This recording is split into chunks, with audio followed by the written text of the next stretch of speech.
My name is Byron Johnson. I represent Baylor University and also the Religious Freedom Institute. We want to welcome you all to this important evening. And we are getting ready to kick the evening off with an invocation. Thank you. Rabbi Jack Moline will give us the invocation.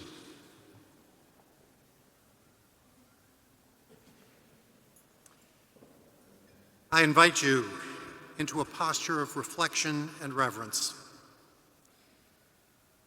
Here we are among the documents of consequence that record the greatness of our nation. With devotion and dedication and a dollop of chutzpah, we propose to add our collective voice to those who sought to form a more perfect union, conceived in liberty, free from want and free from fear, a beloved community led by a deeply honorable form of government.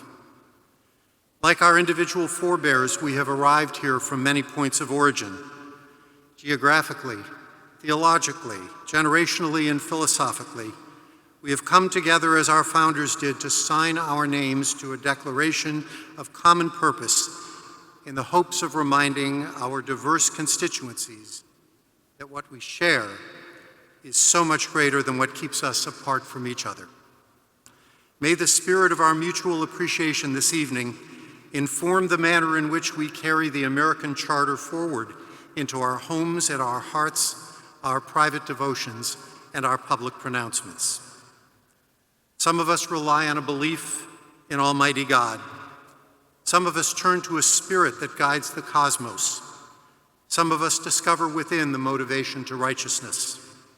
Whatever the source of our gifts, we bring them as our sacred offering tonight, and we celebrate the company we keep as we celebrate the country we love. We yearn for success and commit ourselves to the aspirations of this charter as a means to succeed. Our founders affixed their names to a declaration with consequence they could not have imagined, though they believed they could. And tonight we affix our names to a document, less grand in its intentions, but no less heartfelt, with consequence we believe we can imagine, though we are certainly no wiser than the founders. Let us nonetheless pledge to this cause as they did, our lives, our fortunes, our sacred honor. I invite you to affirm these words. Amen. Rabbi. Well, it's my pleasure to introduce a giant figure in this town and an enormous friend of this project from the very beginning. Bill Galston from the Brookings Institution has just been a champion for us every step of the way. And he was just telling me that he's wrapping up about 12 projects all at once, and it happened to be this week. But this is the last one, I think, Bill. So join me in welcoming a wonderful MC for the evening and someone who knows more about this than just about anybody in the room, Bill Galston.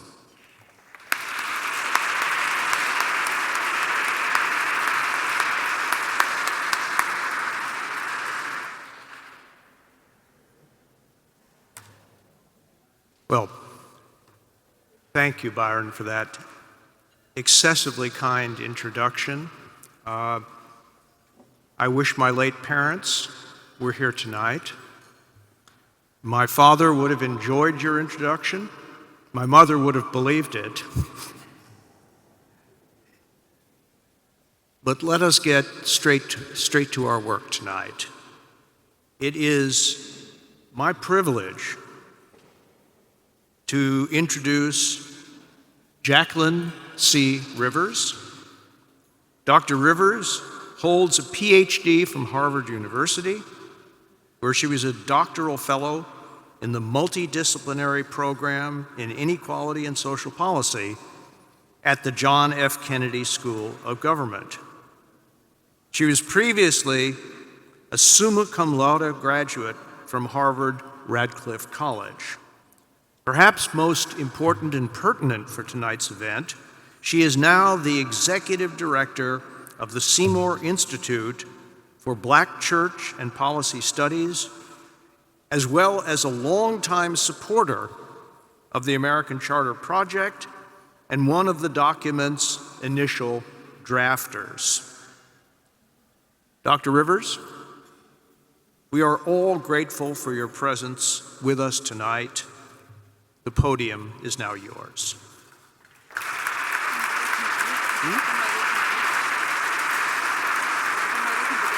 Okay.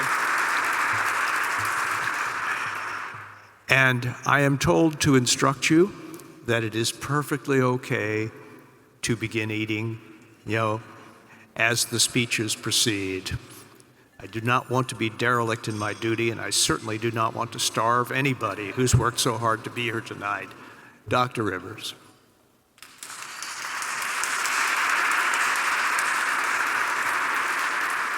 Thank you, Bill.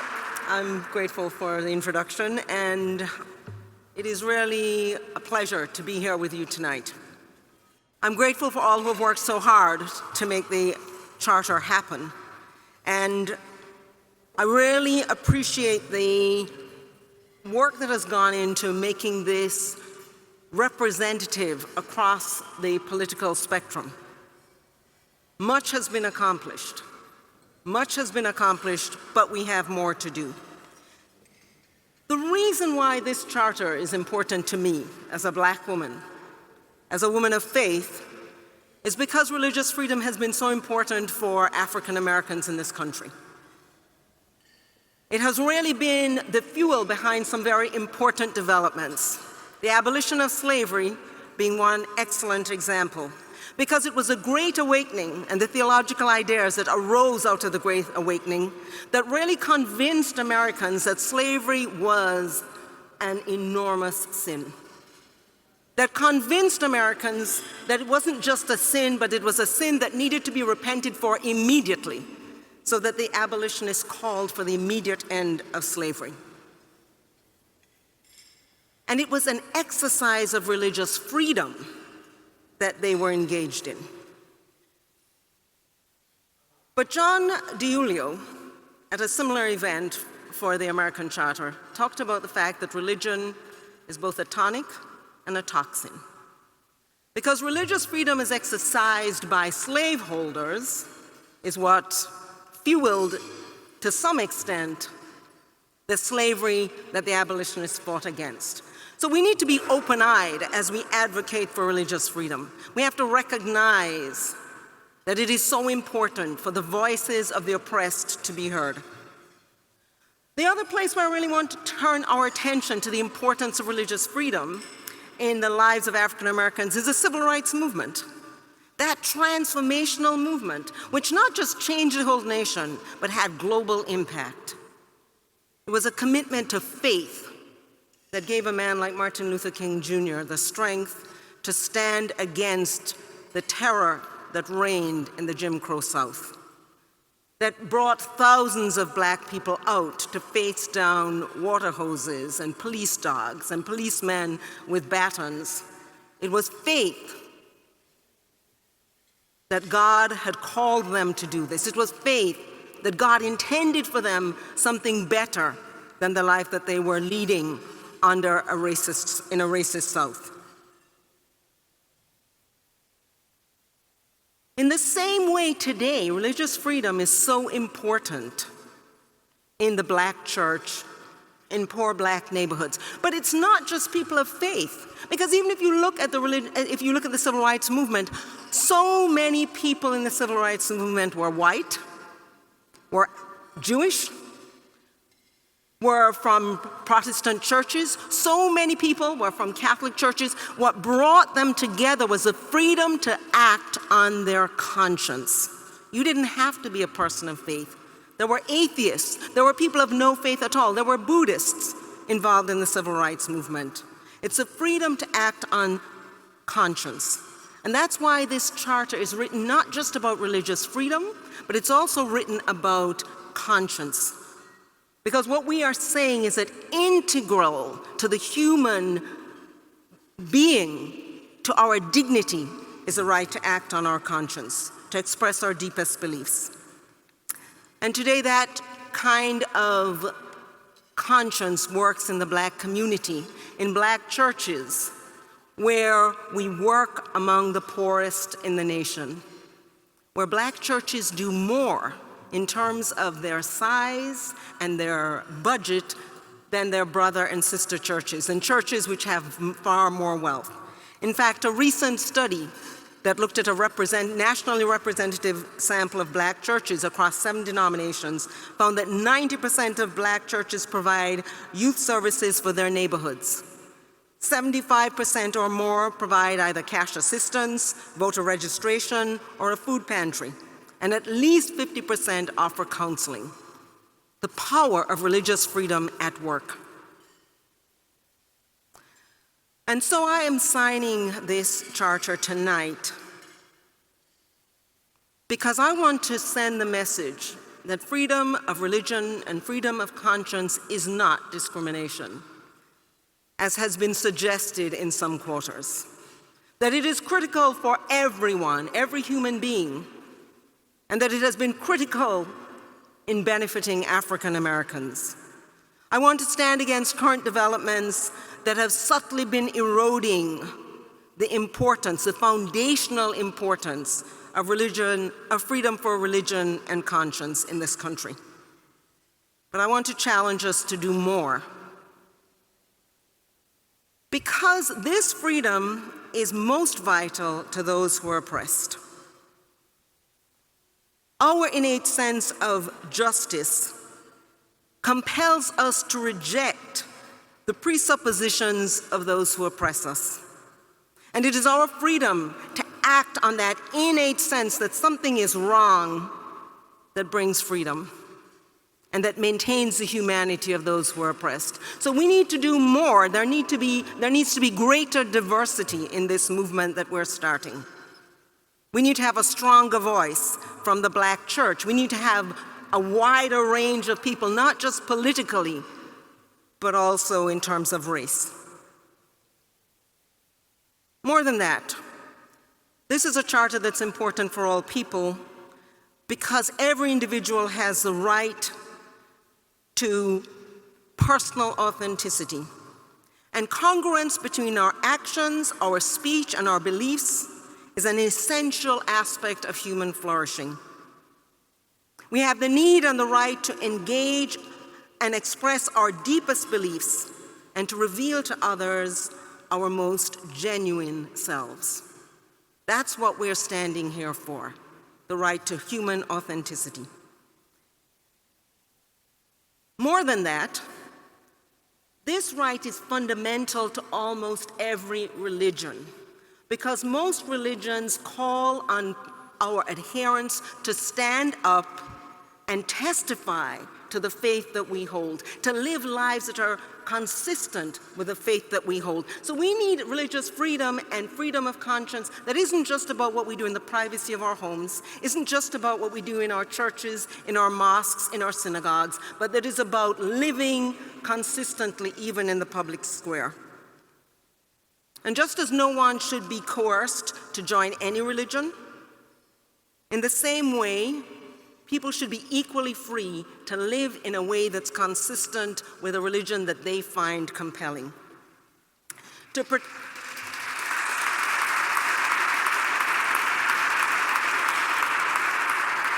And to protect the rights of those who will not be compelled, it is essential to protect the rights of those who believe and live consistent with that belief.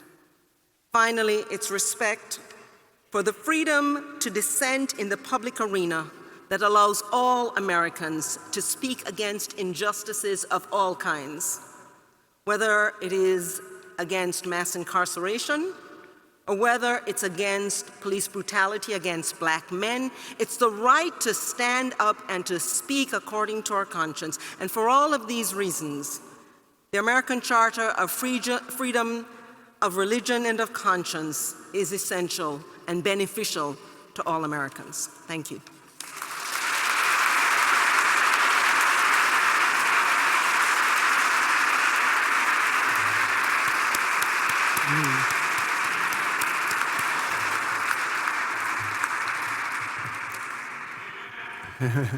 Well, Dr. Rivers, when I introduced you, I said that we were all grateful for your presence tonight.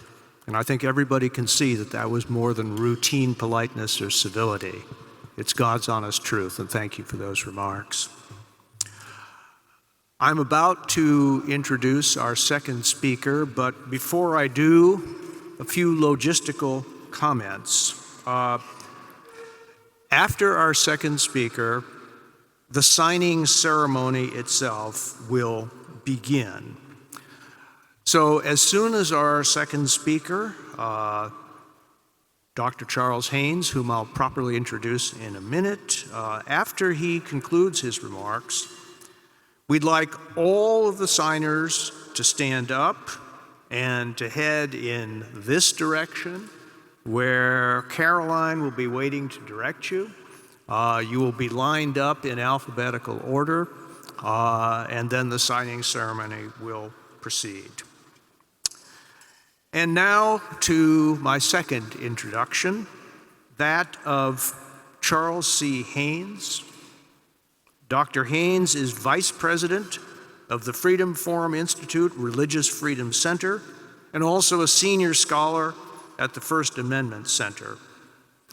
He's widely known, I can say without fear of contradiction, as one of the country's preeminent experts on religious liberty and religion in American public life. He's the author or co-author of 6 books, most notably for our purposes tonight, a volume entitled Religion in American Public Life, Living with Our Deepest Differences. That is indeed the challenge encapsulated in the title of just one of Dr. Haynes' books. I should also add that his advice has been invaluable as we worked over a period of many months, more months than we expected, to broaden the appeal of the Charter to a politically and religiously diverse group of signatories. Dr. Haynes, we are grateful for your efforts, and we look forward to your remarks.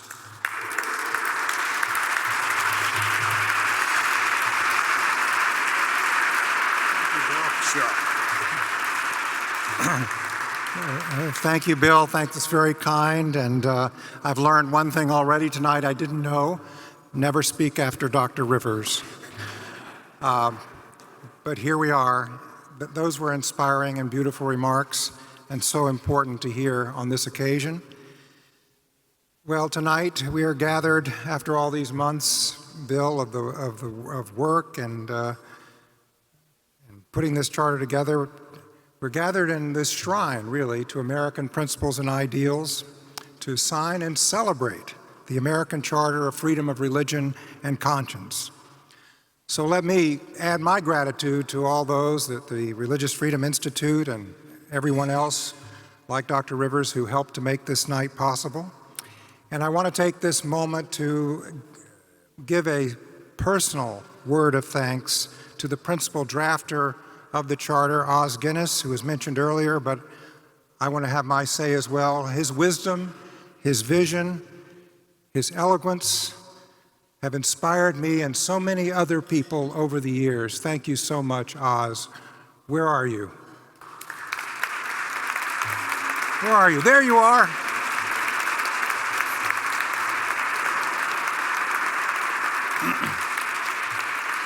I can honestly say, Oz, and I wasn't going to say this, but I'm going to add it, I wouldn't be here tonight without you. There's no question. You've shaped my career and my life. Well, surely we are due a night of celebration at this divided and dangerous moment for religious freedom at home and abroad. After all, the American Charter represents the first time in more than 3 decades that Americans of so many faiths and beliefs from all sides of the current debates over the meaning of the First Amendment have joined together to reaffirm a shared commitment to the inalienable right of freedom of conscience, freedom of religion, not for some, but for all. So why then do I not feel more celebratory? And I suspect I'm not alone in that. Because to put it bluntly, I am deeply worried that our arrangement in religious freedom is at risk. Just weeks ago, 11 people were murdered and 4 wounded during Shabbat morning services at Tree of Life Synagogue in Pittsburgh. And like most Americans, I am still stunned, saddened, sick at heart, struggling yet again to make sense of the senseless. What should be unthinkable is now becoming commonplace in the land of the free. Only days before the Tree of Life attack, you might remember, a gunman in Kentucky tried to force his way into a black church. Failing that, he went to a nearby grocery store and murdered 2 African Americans. You know, perpetuators of religious and racial hate crimes in America today are ecumenical. Synagogues, mosques, churches, temples are all targets of vandalism, assaults, and violence, from the massacre of 6/6 in the Wisconsin temple, to the bombing of a mosque in Minnesota, to the murder of 9 people at Mother Emanuel Church in South Carolina.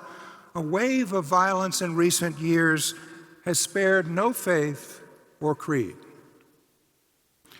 Any mass murder is horrific and tragic, but as President Obama put it following the tragedy in Charleston, there is something particularly heartbreaking about the death happening in a place in which we seek solace.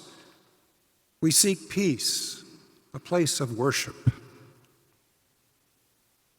For me personally, the lesson of surging white supremacy, anti-Semitism, Islamophobia, nativism in America today, the lesson is that constitutions, laws alone do not and cannot guarantee religious freedom or peaceful coexistence. No, religious freedom is only possible in a society where people are not only free, but also safe to live their faith openly and freely without fear that someone might rip off their head covering, desecrate their place of worship, or bully their children in a school. Absent a safe environment sustained by the civic virtue of average citizens, the First Amendment becomes what James Madison might refer to, if he were here, as a parchment barrier. If we are to be truly free, we must be fully safe. How tragic it is then that religious freedom in the United States has become a point of contention and division at the very moment our need for agreement on first principles, on the First Amendment, has never been greater or more urgent. Angry voices on all sides shout past one another, turning clashes over competing claims into a zero-sum game. Our collective failure to negotiate areas of disagreement in good faith, with rare exceptions like those courageous people in Utah who worked out the Utah Compromise, our collective failure undermines public support for religious freedom, a term that now often appears in media scare quotes. And it poisons the well for civil discourse about contentious issues. Culture wars foment a climate of fear and hate conditions that history teaches can lead to division, intolerance, and even violence. In a chilling tweet that some of you might have seen that went out earlier this week, the Auschwitz Memorial put it this way: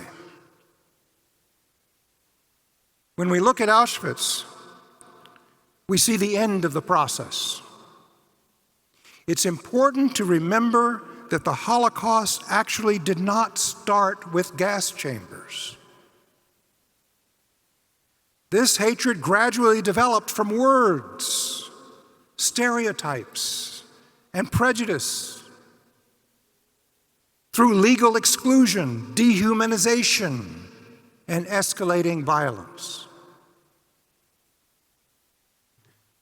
Well, merely signing the American Charter will not, of course, ensure safety or revive religious freedom, but by joining together to affirm our shared vision of a free and safe society, we can be part of a new beginning, a commitment to do better, to have those difficult conversations, and to find, where possible, and it's not always possible, a common vision for the common good. The American Charter, as you know, is not intended to signal agreement about current law. That's another task altogether, and one that we should engage in. But the Charter is what I would call a hearts and minds document, right? A summons to live up to the vision of the First Amendment by guarding the rights of all, including those with whom we deeply disagree. As you well know, the United States is today one of the most religiously diverse places in the world, and among developed nations, one of the most religious. And if we are to have any hope of living with these deep differences going forward, especially our religious differences, we must now do the hard work of renewing our shared commitment to the core civic principles and ideals that bind us together as a people. This is the opportunity and the hope offered by the Williamsburg, the American Charter. But, you know, I'm sorry, Oz. The Williamsburg Charter lives on. And in a way, this is its successor in our time, and more than a way. So it was more than a slip of the tongue. It was an acknowledgement that that was, in that moment, so important to bring us together, just as the American Charter is in this moment, necessary to bring us together. Much is at stake.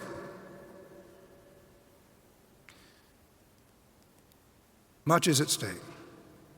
Judge Learned Hand perhaps said it best, and this is almost 75 years ago. He was speaking on May 21st, 1944, another time when our nation's character was deeply tested. And he delivered what I'm sure you know is now a very famous address on the spirit of liberty. He spoke as America and our allies were struggling against the greatest enemy of freedom in human history. And it's hard to believe, but more than 1.5 million people gathered in Central Park to hear him. It was called I Am an American Day. I Am an American Day. And in the front of the crowd, there were 150,000 newly naturalized citizens, and that was his main audience. That's who he spoke to. And many of those 150,000 are people who fled violence. They fled persecution, seeking safety and freedom, which is what we're supposed to stand for.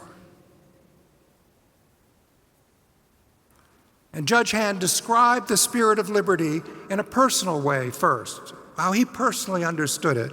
And he said, The spirit of liberty is the spirit which is not too sure that it is right. The spirit which seeks to understand the mind of other men and women. The spirit which weighs their interests alongside its own without bias. And well aware that many of those new Americans in the crowd came from countries that had constitutions, yeah, they had laws, they had courts, but all of that failed to preserve freedom, to preserve democracy. So he warned that we rest our hopes, he said, too much upon constitutions, upon laws, and upon courts. These are false hopes, he said. Believe me, these are false hopes. So, what then? How then should we seek our liberty? And he answered, liberty lies in the hearts of men and women. When it dies there, no constitution, no law, no court can save it.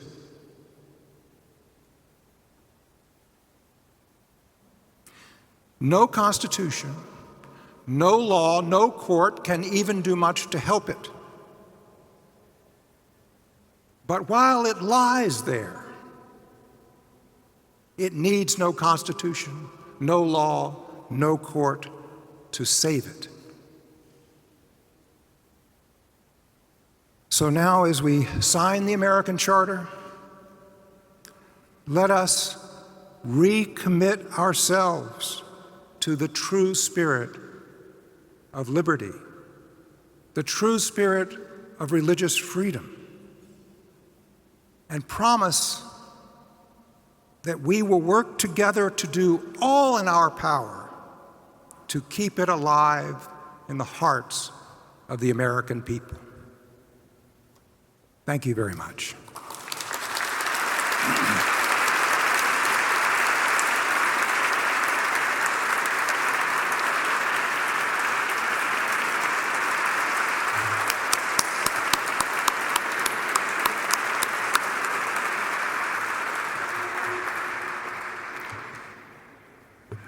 Charles, thank you so much for reminding us that the document that we're about to sign this evening is not a collection of pious good thoughts and anodyne bromides.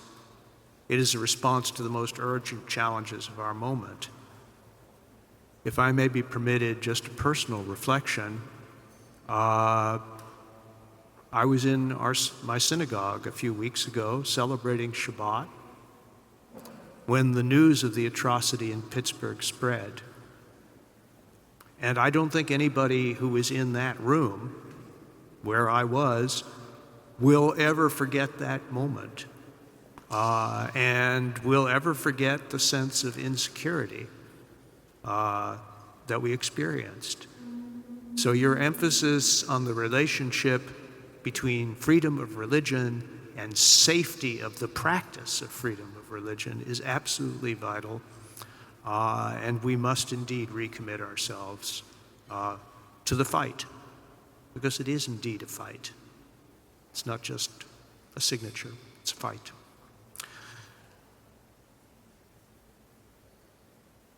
I now want to remind, although I think you're way ahead of me, all of the signers to leave your tables, head over there to be lined up in alphabetical order, because we are about to begin the signing ceremony. I was asked to deliver very short remarks, and they will indeed be very short, about what this charter has meant to me as one of the participants in the drafting process.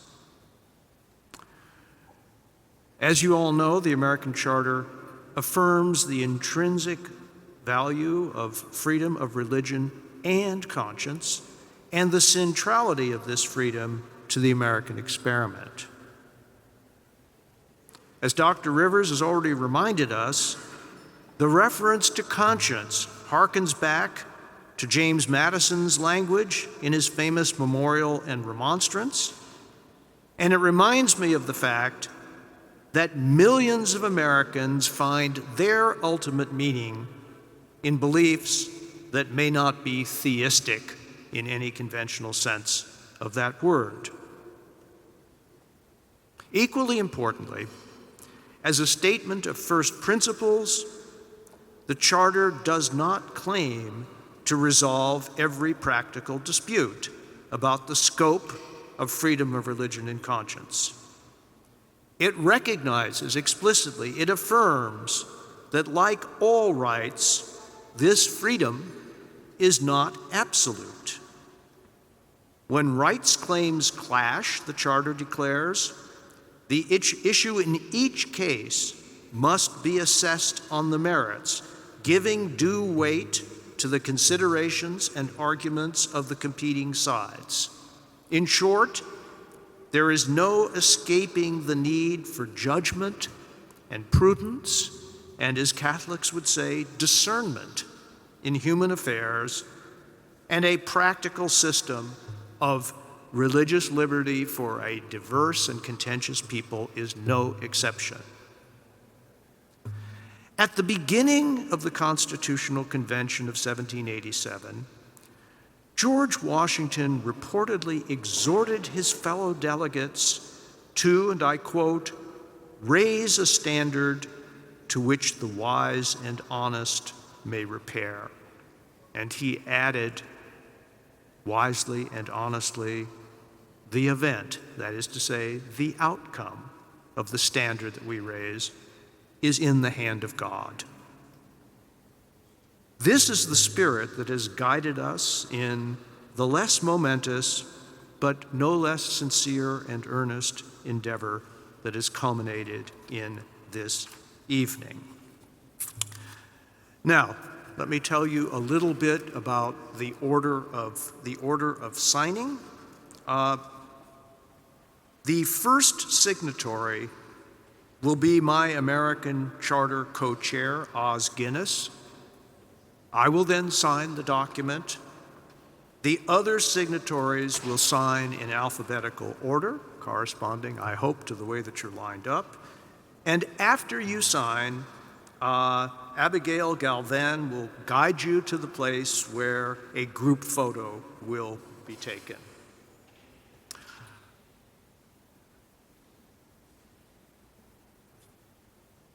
I'm going to Oz, if you would, Os Guinness, if you would please come up, but don't, subdue your writing itch for just a minute, if you would, because I have a few words to say about you.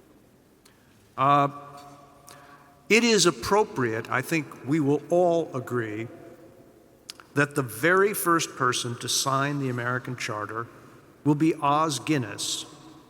You've already heard that he is the drafter of the historic Williamsburg Charter in 1988. You have not yet heard, but will now hear, that he is an eminent authority on the American founding and the lead draftsman of this American Charter. We are all deeply grateful for his work in helping launch this initiative more than 2 years ago.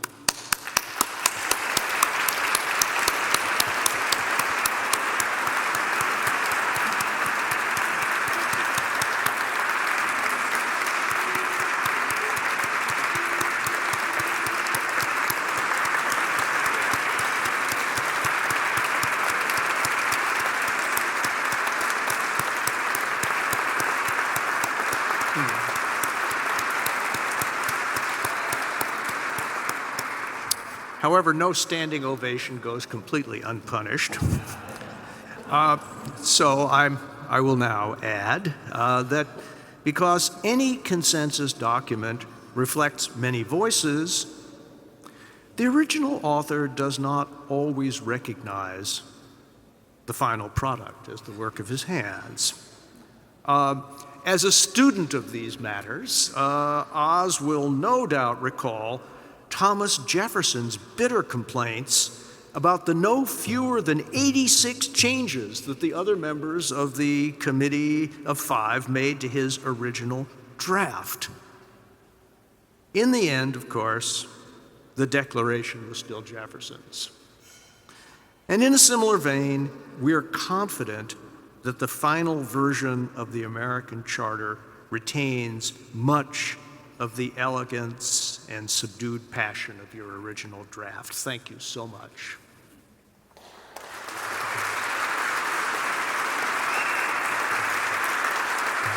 Sure.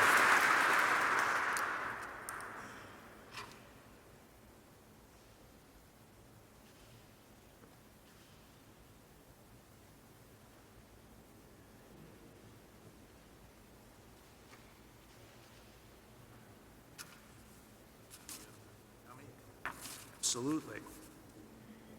Wouldn't miss it for the world.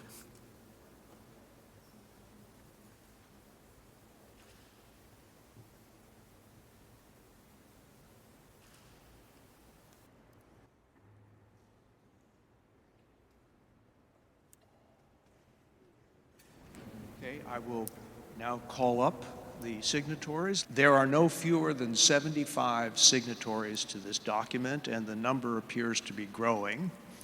And about a third of them have been able to join us tonight for the actual signing. So we begin with Eftekhar Alam, the Strategic Relationship Specialist in Islamic Relief, USA.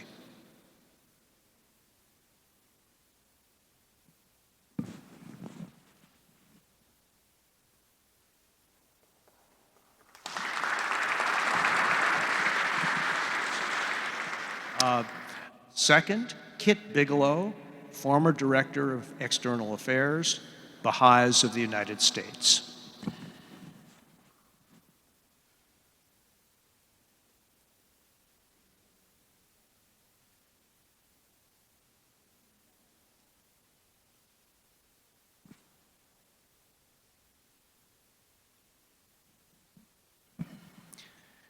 Stanley Carlson Tees, founder and senior director, Institutional Religious Freedom Alliance.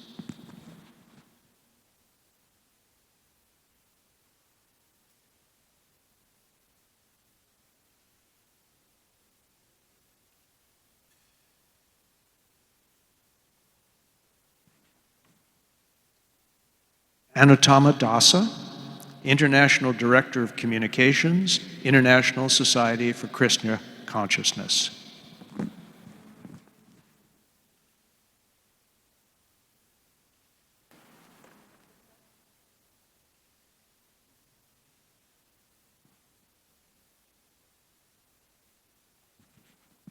Michael Dodora, Washington Advocacy Manager, Committee to Protect Journalists.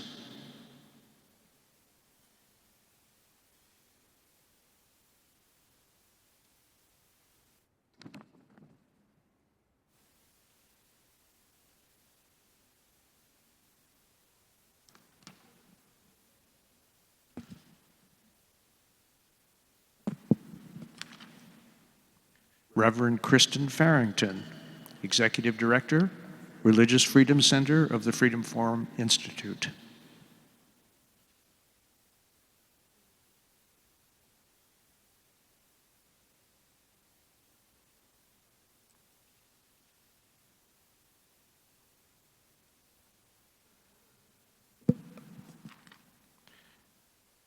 Reverend Cheryl Gaines, Senior Pastor, Regeneration House of Praise.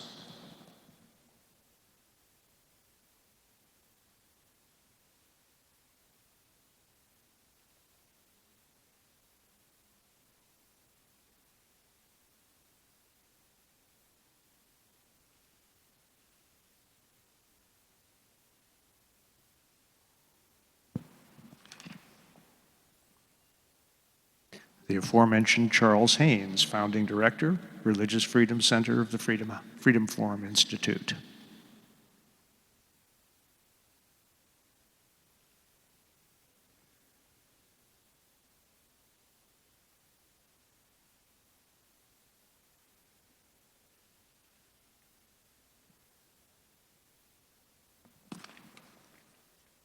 C Haynes, CEO of the Sagamore Institute and former director of the White House Office of Faith-Based Initiatives.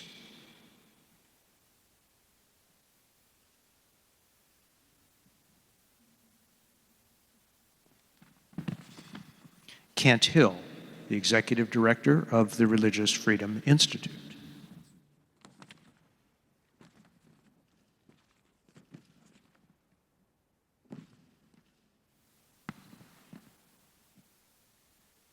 Katrina Lantos-Sweat, president of the Lantos Foundation for Human Rights and Justice.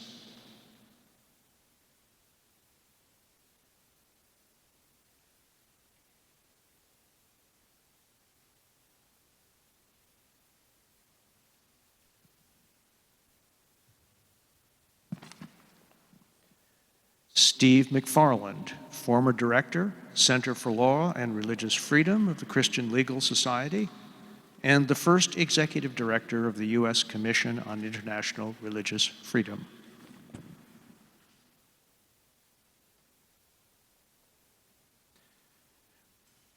Rabbi Jack Moline, president of the Interfaith Alliance.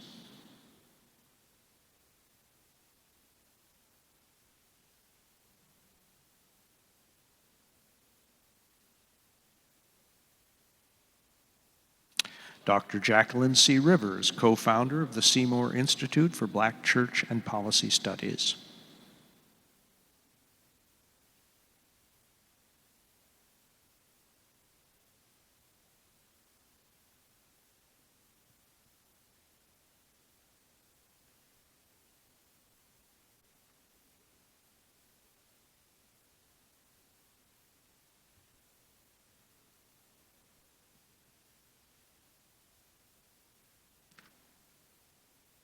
William L. Saunders, Law Fellow in Human Rights, Institute for Human Ecology, co-director, Center for Religious Liberty, the Columbus School of Law of the Catholic University of America.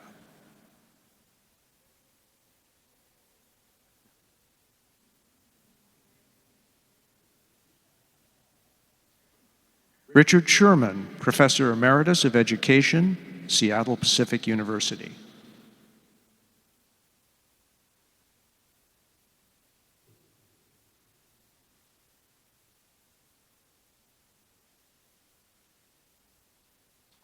Ilya Shapiro, Senior Fellow in Constitutional Studies at the Cato Institute.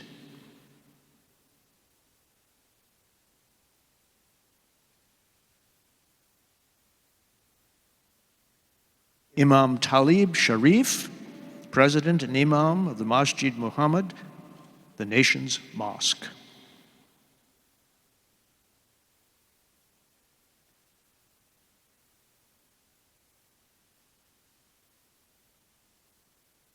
Dr. Saeed Saeed, the President of the Islamic Society of North America.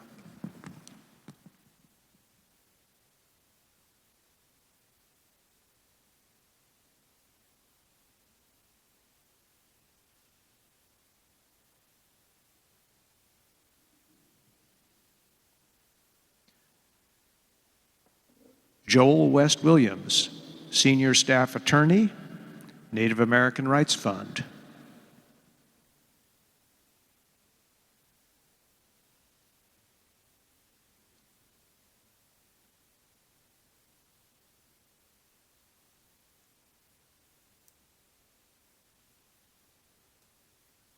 And the Honorable Frank Wolf, former U.S. Congressman.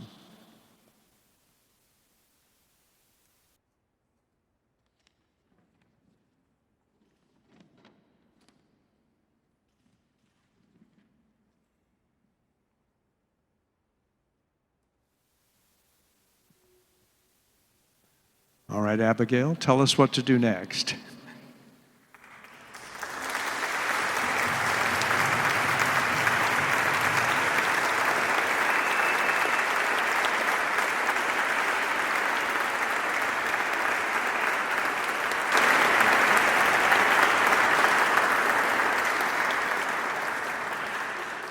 We now invite you to begin your dinner, and we'll just have the signatories up here and take a couple of photographs. Thank you. Thank you.